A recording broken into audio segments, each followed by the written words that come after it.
Entra em nossos corações com o teu poder e a tua glória, Pai amado. Aleluia. Amém. Aleluia, meu Deus. Pai Senhor Jesus, irmãos, louvado seja o nome do Senhor. Antes de mais nada, louvar a Deus por essa oportunidade de estar ministrando a palavra do Senhor. Louvar a Deus pela vida do pastor da igreja, todos os obreiros, os pastores, as irmãs, as pastoras, ao círculo de oração, dizer que está uma festa abençoada e eu já pude sentir a presença do Senhor. Dizer a essa jovem que ministrou esse último louvor, que Deus te conserve assim, cantando louvores bíblicos que exaltam e engrandeçam o nome do Senhor. Glória a Deus, aleluia. Eu senti a presença de Deus, irmãos, nesse altar.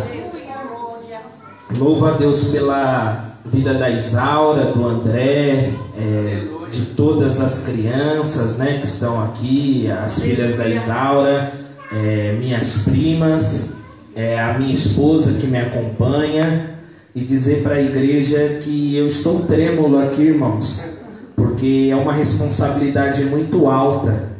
Nós não estamos falando de livro de Paulo Coelho, nós não estamos falando de filosofia, mas nós estamos falando da palavra do Deus Altíssimo. Amém? Que você possa abrir sua Bíblia comigo no tema dessa festividade. Parabenizar as irmãs pela escolha desse tema.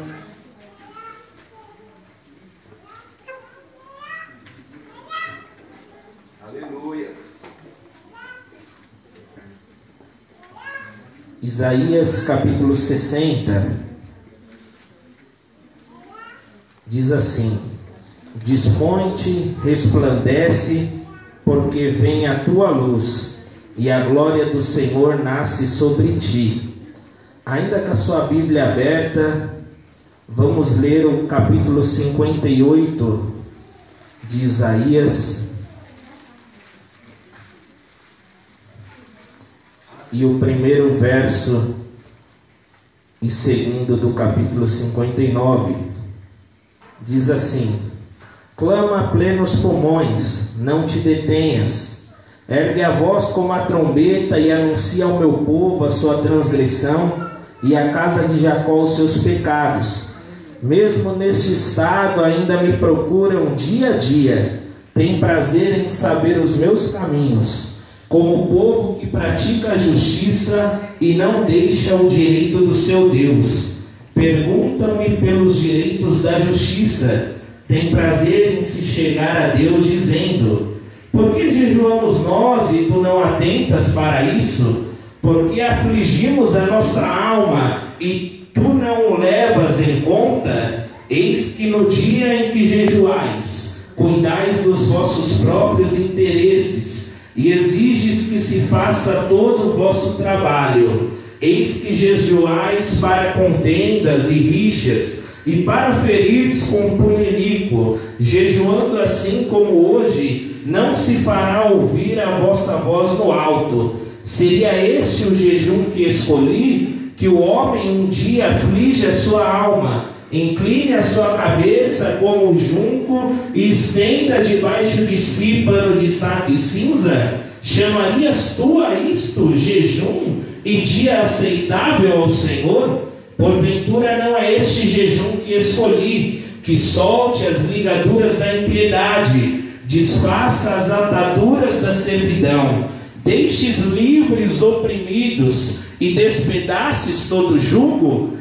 Porventura não é também que repartas o teu pão com o faminto e recolha em casa os pobres desabrigados, e se vires o nu, o cubras e não te esconda do teu semelhante? Então romperá a tua luz como a alva, a tua cura brotará sem detença, a tua justiça irá diante de ti, e a glória do Senhor será a tua retaguarda. Então clamarás, e o Senhor te responderás. Gritarás por socorro, e ele dirá: eis-me aqui. Se tirares do meio de ti o jugo, o dedo que ameaça, o falar injurioso, se abrires a tua alma ao faminto e fartares a alma aflita, então a tua luz nascerá nas trevas e a tua escuridão será como o meio-dia. O Senhor te guiará continuamente, fartará a tua alma até em lugares áridos e fortificará os teus ossos. Serás como um jardim regado e como um manancial, cujas águas jamais faltam. Os teus filhos edificarão as antigas ruínas. Levantará os fundamentos de muitas gerações, e serás chamado reparador de brechas e restaurador de veredas, para que o país se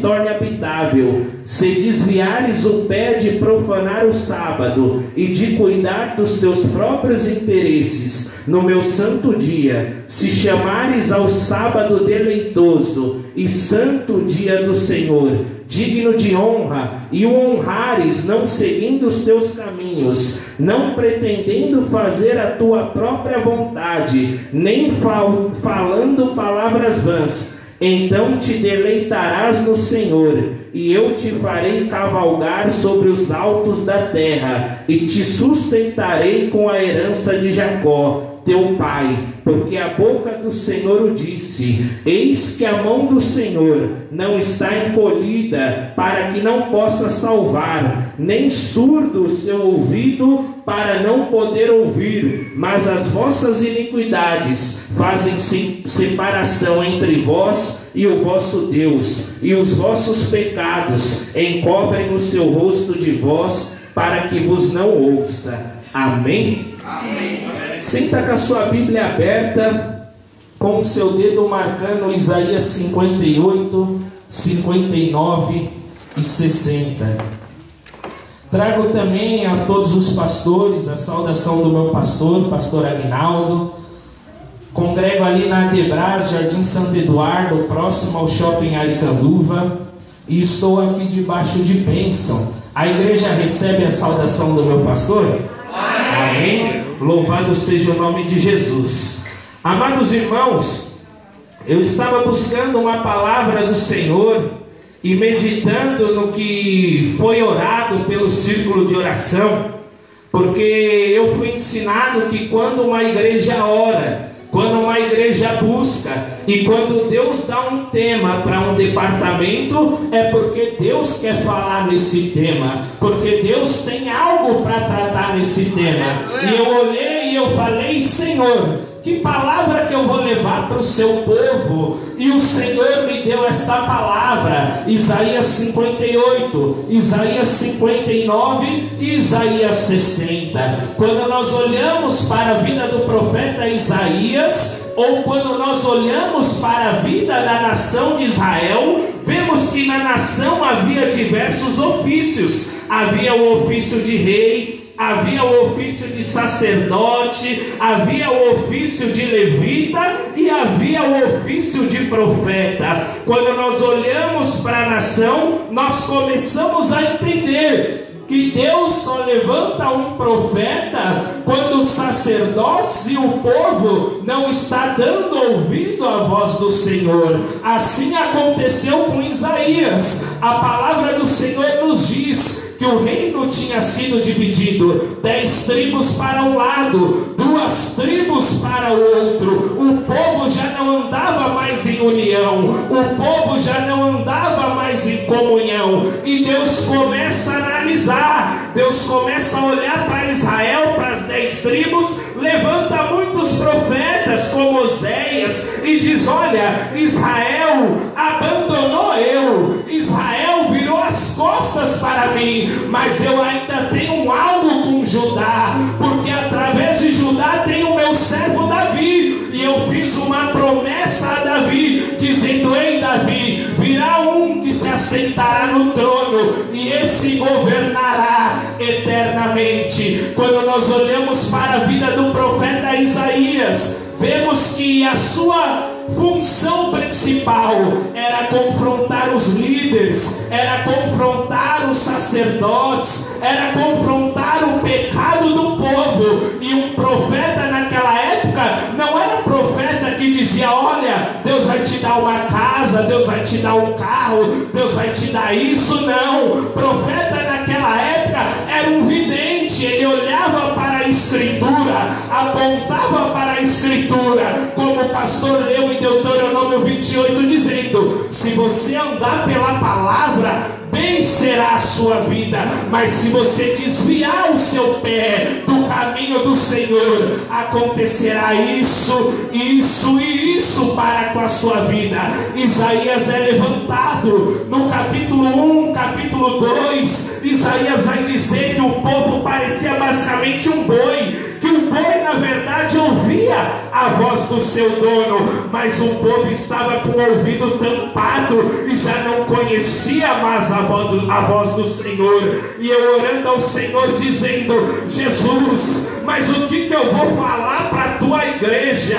E Jesus disse para mim: filho, você vai falar sobre algo que tem desagradado a igreja brasileira, chamado religiosidade. Você vai falar, filho, sobre religiosidade. E eu fui buscar sobre Isaías. A Bíblia nos diz que o nome Isaías, diz o Senhor é salvação. Isaías profetiza do ano 739 ao ano 681. Na época de Isaías reinou Uzias, Jotão, Acás e Ezequias. Olhamos para o livro de Isaías, um dos profetas messiânicos, até o capítulo 39, Isaías vem repreendendo o povo, mas no capítulo 39 para frente, Isaías vem trazendo uma palavra de consolo. Qual que era o cenário daquela época? Havia injustiça social no meio do povo. Os líderes oprimiam os pobres. Os líderes já não olhavam mais para as viúvas. O povo já não tinha mais prazer de adorar. O povo já não tinha mais prazer de orar. O povo já não tinha mais prazer de ter intimidade. O povo estava buscando a Deus pelo seu próprio eu, em benefício próprio. Mas o povo já não estava mais buscando a Deus por quem Ele era, por quem Ele fez, pela sua santidade. A Bíblia vai nos dizer que Deus levanta Isaías. Isaías, em seu capítulo 6, ele está dentro do templo e ele tem uma visão da majestade de Deus. A Bíblia nos fala que Isaías vê o Senhor num alto e sublime trono. Serafins rodeavam o trono de Deus com 6 asas. Todos nós sabemos, cobrindo os olhos, os pés e outras 2 voando. Isaías, quando tem um encontro com Deus, ele vai dizer: ai de mim que vou perecendo. Ai de mim que sou um homem que tenho lábios impuros e habito no meio de um povo de impuros lábios. Deixa eu dizer algo para você nessa noite. Não tem como ter um encontro com Jesus e ficar da mesma maneira. Não tem como ter um encontro com Jesus e viver uma vida de pecado. Não tem como falar: eu participei da graça, e fazer da graça uma desgraça. Porque verdadeiramente, quando temos um encontro com Jesus, nós abandonamos tudo, porque entendemos que Ele é tudo que temos em nossa vida. Jesus está nessa casa. Jesus está falando com o crente neste lugar. Talvez você venha aqui dizendo: é mais um culto, eu vou atender mais um convite, ou eu vou participar de mais um congresso, eu vou comprar mais uma roupa, ou fazer mais uma decoração.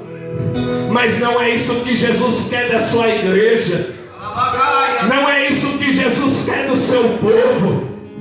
Jesus ainda quer relacionamento comigo e com você.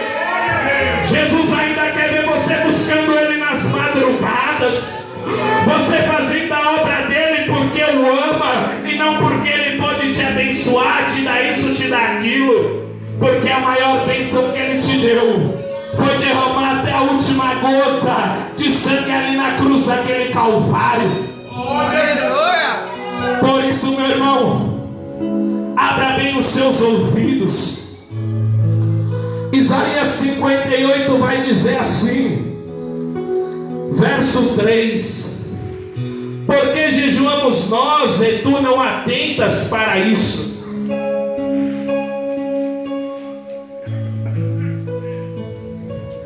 Muitas das vezes temos prazer no sacrifício.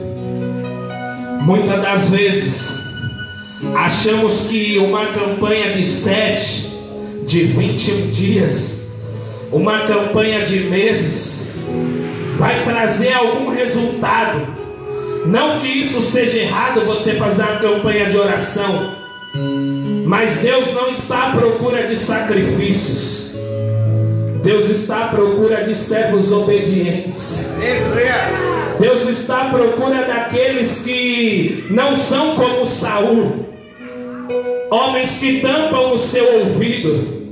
Mas Deus está à procura de Davis, homens que pecam, às vezes até falham, mas diz: Senhor, não aparta de mim o teu espírito. Jesus está procurando nesta noite corações aquebrantados. Jesus está procurando nesta noite corações igual a Pedro, que às vezes nós falhamos, negamos o nome dele, mas quando ele pergunta: tu me amas?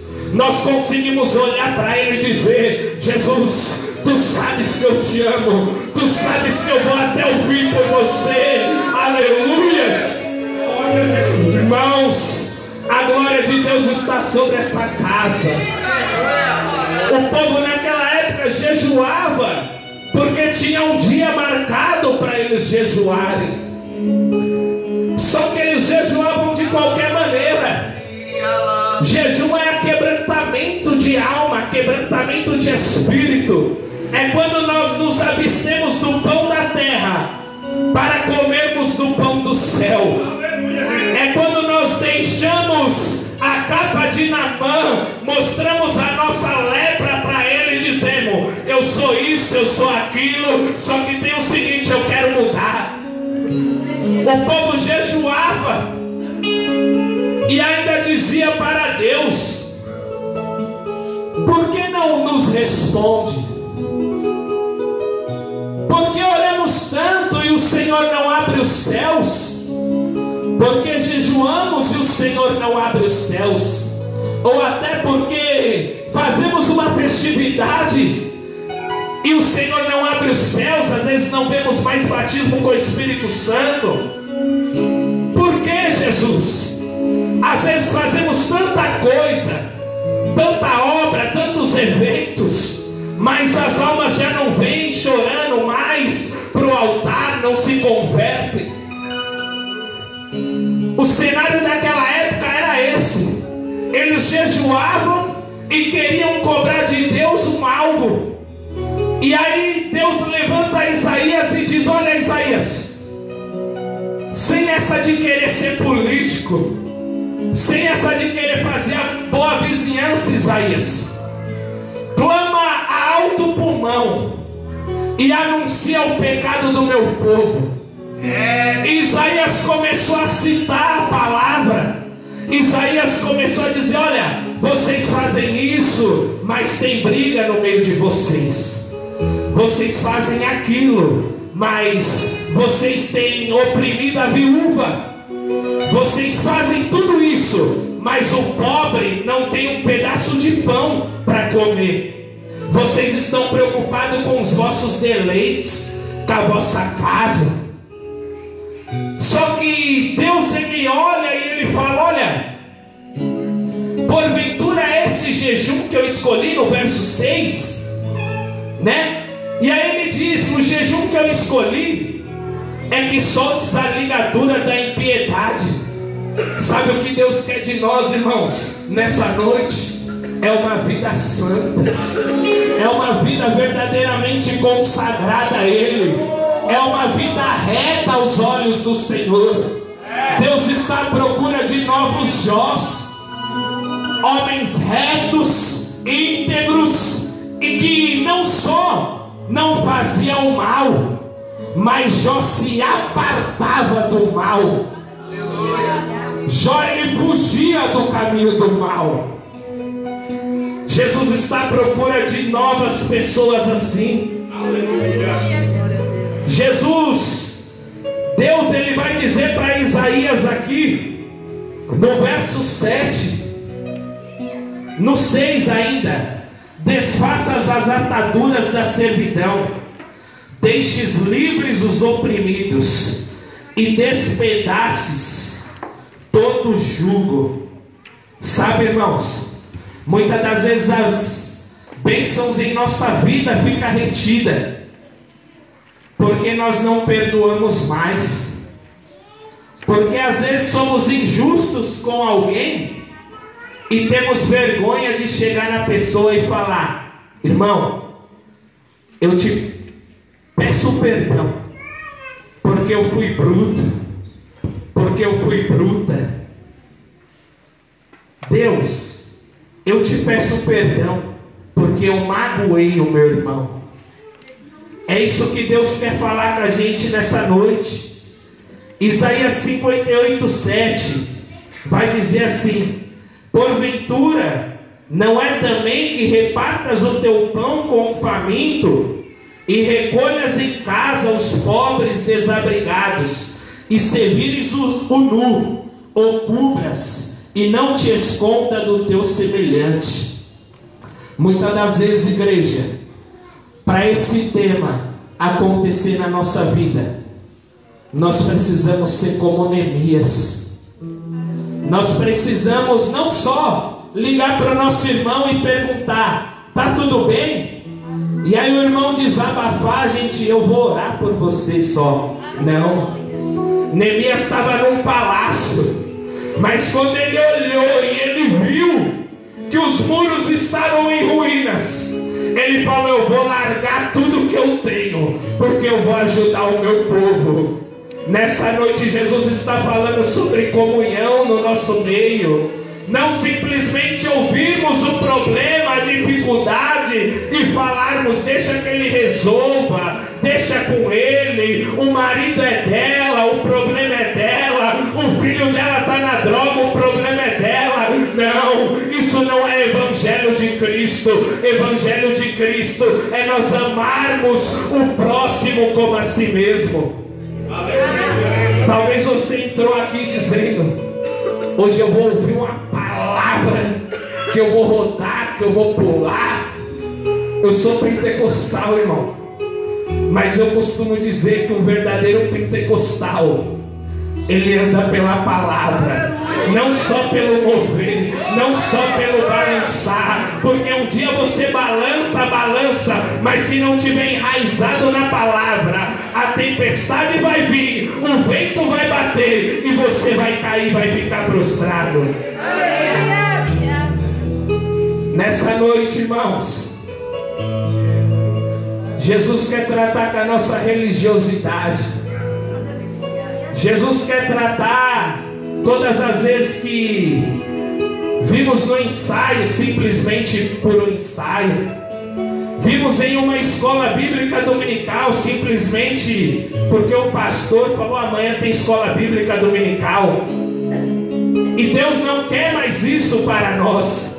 Deus quer que nós venhamos nos cultos de ensino, na escola dominical, porque nós queremos ser a imagem e semelhança do Filho dele, porque nós queremos aprender de Jesus para ser a imagem e semelhança de Jesus. Porque naquele dia muitos vão dizer: mas Senhor, eu cantei, eu profetizei, eu preguei, expulsei até demônio no seu nome.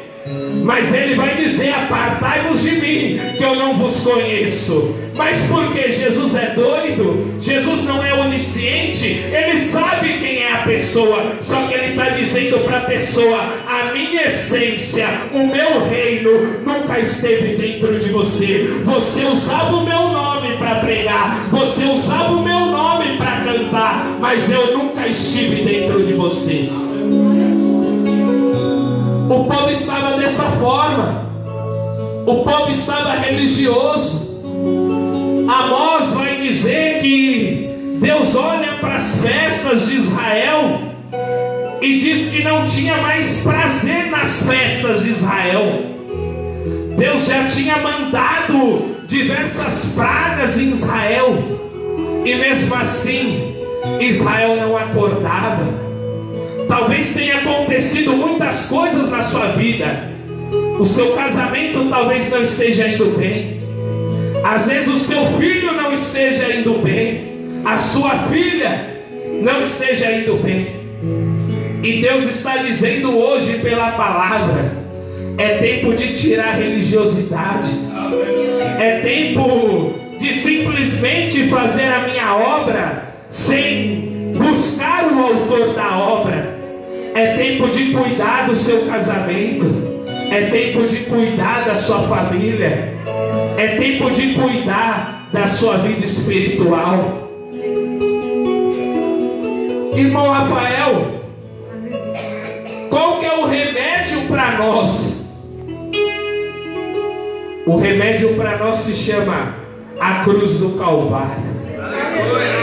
Quando olhamos para a cruz do Calvário, entendemos que nada somos.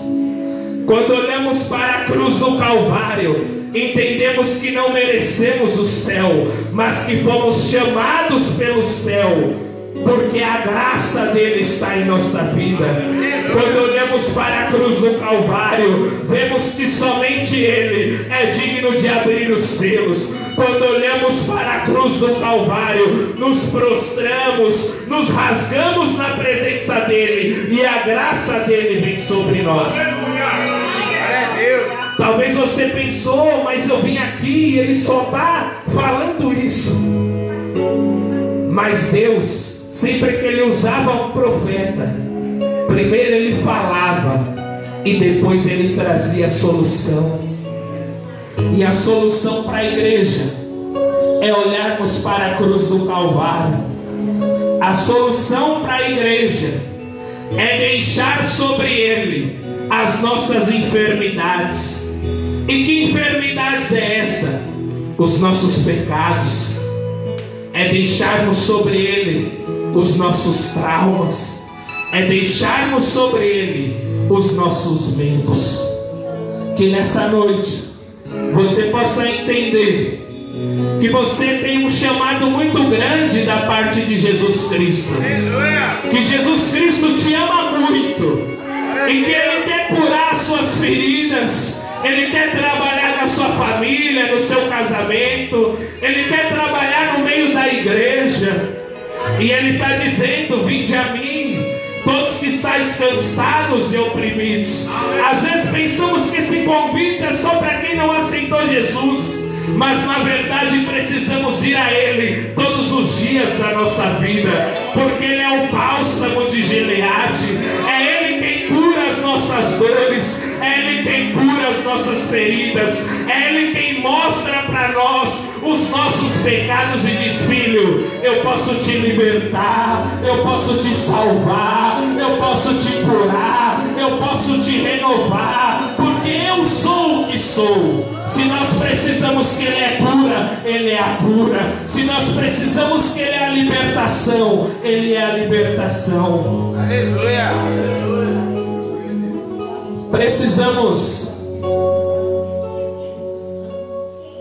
viver o que está em João. Abra sua Bíblia comigo. João 3:16.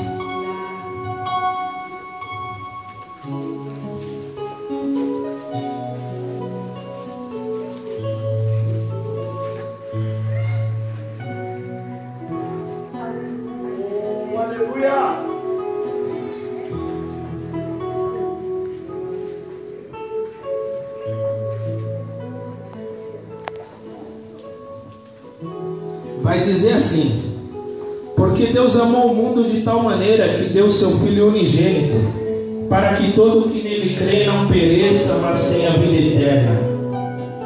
Porquanto Deus não enviou o seu Filho ao mundo, não para que julgasse o mundo, mas para que o mundo fosse salvo por ele. Quem nele crê não é julgado, o que não crê já está julgado, porquanto não crê no nome do unigênito Filho de Deus. O julgamento é este, que a luz veio ao mundo, e os homens amaram mais as trevas do que a luz, porque as suas obras eram más.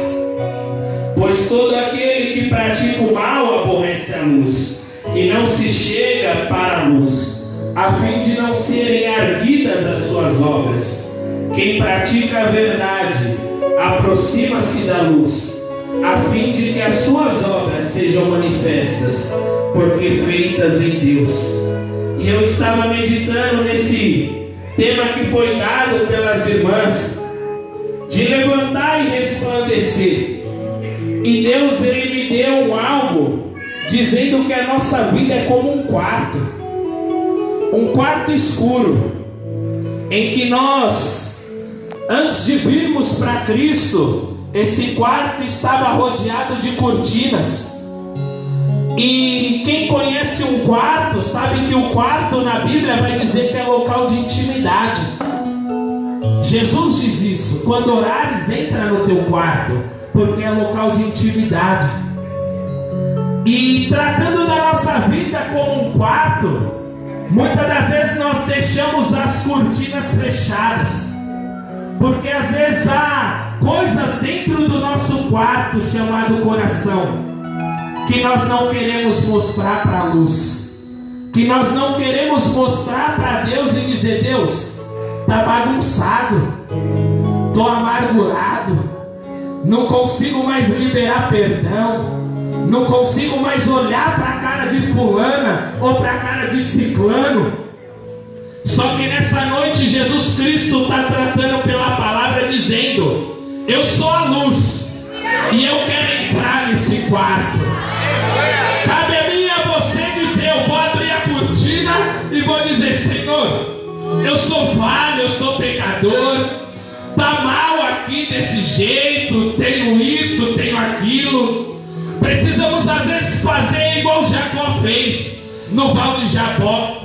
Deus pergunta qual que é o seu nome, ele podia mentir, falar Esaú, porque ele já tinha mentido, mas ele disse para Deus: meu nome é Jacó, meu nome é enganador, meu nome é suplantador. Deus, eu não consigo parar com esse pecado, eu não consigo tirar essa palavra torpe, eu sou grosso com a minha esposa, eu sou grossa com meu marido, eu não sei tratar os meus filhos. E Deus está esperando isso de você nessa noite, dizendo: abra a janela do teu quarto. Aleluia! Eu quero emanar com a minha luz. Aleluia! Eu quero pegar você que está prostrado nessa noite, está amargurado, está entristecido, está arrasado, entrou aqui sem força alguma. Você está prostrado, mas eu quero te fazer levantar, e eu quero te fazer resplandecer. Jesus está falando com vidas aqui nesta noite. Jesus não quer mais a sua religiosidade. Jesus não quer mais que às vezes você coloque o seu terno, você coloque a sua saia e você diz: eu sou crente, mas por dentro sabemos que tem lepra, que tem amargura, que tem inveja, que tem fornicação. Porque é Jesus que fala que do coração do homem procede tais coisas. Mas nessa noite Jesus está tratando, quem crê nessa palavra, nessa noite Jesus está tratando os corações, dizendo: ei filho, ei filha, se abrir o coração, se parar com orgulho, eu vou fazer resplandecer, eu vou fazer se colocar de pé, e todos vão ver o Deus que você serve. Esse é o remédio para nós.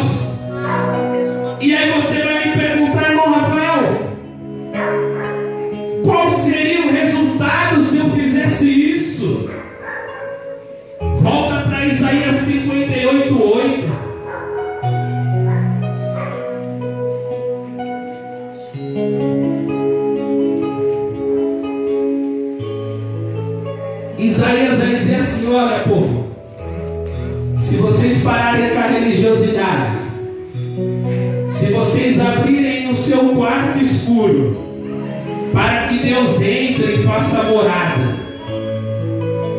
Isaías 58:8 vai dizer assim: então romperá a tua luz como a alva, a tua cura brotará sem detença, a tua justiça irá diante de ti. Primeira questão: nós seremos curados em nossa alma, porque quem não é curado em si próprio, Deus não usa para curar outros. Quem dá água amarga não pode fazer nascer em outra vida pelo poder do Espírito uma água doce. Quem está amargurado não pode. Quem vive religiosidade não pode levar as pessoas a Deus. Segundo, andaremos na justiça do Senhor e teremos bom testemunho. A tua justiça irá diante de ti. Sabe o que vai acontecer com nós? Igual aconteceu com Eliseu.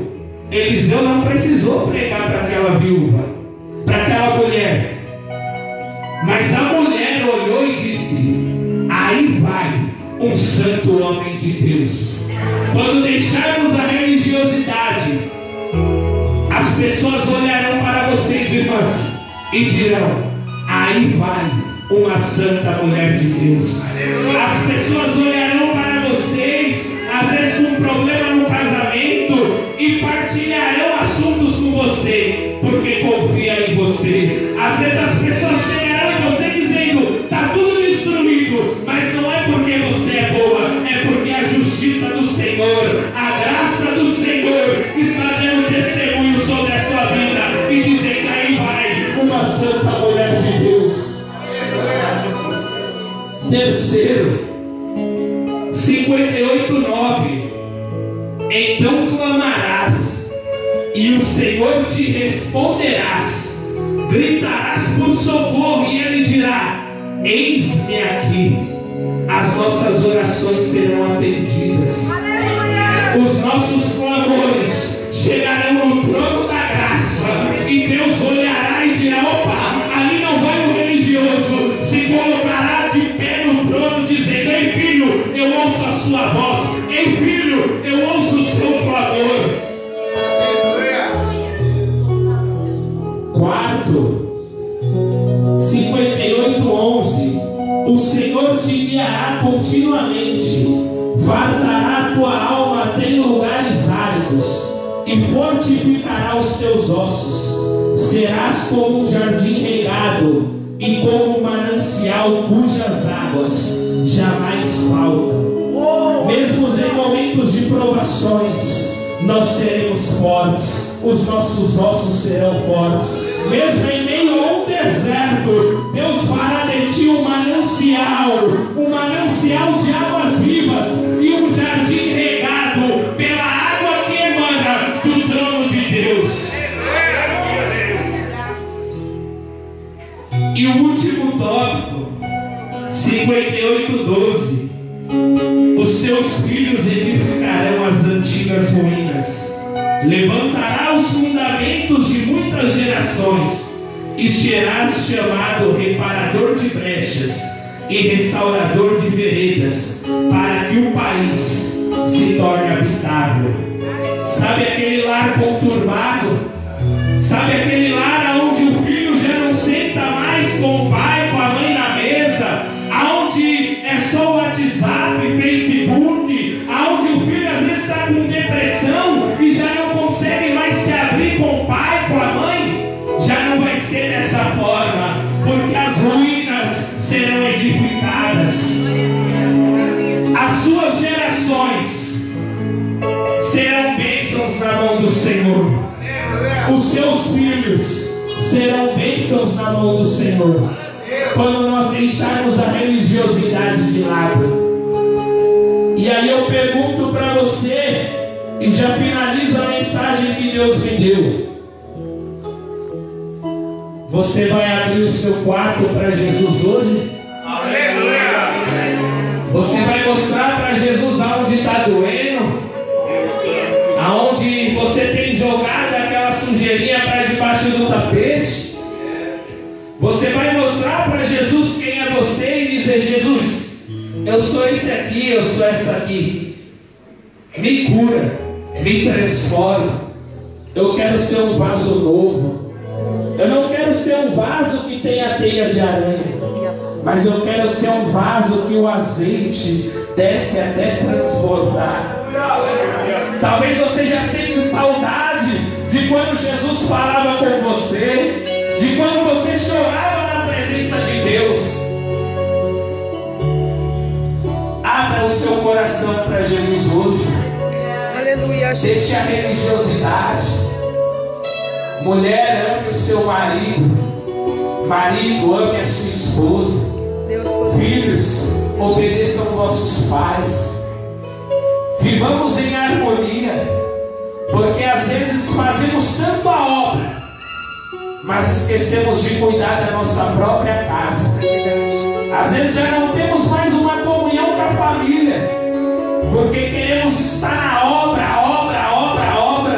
mas na verdade estamos escondendo de nós mesmos que somos religiosos, porque já não temos mais comunhão e alegria dentro do nosso lar. Tire a religiosidade hoje do seu coração. Aleluia, Jesus. Abre o seu coração para Jesus. Eu quero saber aonde está o primeiro que você ouviu essa palavra e você vai ter coragem, irmão, porque hoje eu tive que ter coragem para subir nesse altar. Sou líder de jovens. Estava uma jovem que já não comparecia mais em nada, e foi me dada a responsabilidade de tratar dessa jovem. E eu falei: jovem, vim a tempo. E ela levando as coisas na brincadeira. E eu falei: não dá, porque Deus é santo. E eu conversei com o pastor falou: tira do grupo. Tirei com a ajuda do pastor. Só que essa jovem sentiu muito e começou a falar: eu não vou mais na igreja, eu não sei isso, não vou mais fazer isso. Só que muitas das vezes nós estamos na razão, porque foi uma ordem que Deus tinha falado comigo, tinha falado com o pastor da igreja, e essa jovem começou a falar um monte de coisas que não era verdade. E eu falei: não, opa, peraí, eu vou ministrar, Senhor, para a tua noiva. E nós estávamos em uma confraternização com um jovem hoje. E eu falei: filho, vamos na casa da irmã, porque a Bíblia vai dizer que se um irmão tem algo contra você, deixa a sua oferta no pé do altar. Às vezes você vai estar certo, às vezes você como esposa vai estar certa com o seu marido, às vezes ele vai chegar alcoolizado, às vezes até vai te agredir, às vezes você vai estar certa. Só que muitas das vezes nós precisamos aprender a dar outra face e pedir perdão, para que as ligaduras sejam quebradas, para que o Espírito mova no meio da igreja. Eu quero saber onde está você que quer ter uma mudança de vida. Você que fala: eu estou vindo para a igreja, mas por vir. E essa palavra falou comigo. Não olhe para a direita nem para a esquerda, irmão. Só faça assim com a sua mão. E eu quero orar pela sua vida. Aonde está você? Que às vezes está dizendo: eu vivo uma religiosidade. Eu não estou às vezes na igreja por amor e interesse de coração para com Deus, mas às vezes por obrigação. Se você está aqui, o Espírito falou com você nessa noite. Não fique com medo das pessoas que vão te olhar, mas tenha ciência que Deus está olhando no céu e Deus vai curar a sua terra. Tem alguém nessa noite que precisa de oração? Tem alguém nessa noite que essa palavra falou com você? que você quer uma mudança da parte de Deus. Oh, Espírito Santo de Deus. Glória a Deus, irmãos. Aleluia, Louvado seja o nome de Jesus. Você pode aplaudir ao Senhor porque ela teve coragem. E ela vai ser curada nessa noite. Nós somos igreja, irmãos. Nós estamos em processo de santificação. A glorificação é só no céu. Ser santo por inteiro é só no céu. Enquanto estivermos aqui, estamos na santificação. Tem mais alguém nessa noite? Jesus te chama. Se não tem, se coloque de pé. Eu queria aqui pedir para os pastores ou para uma irmã dar um abraço nessa irmã. Amém?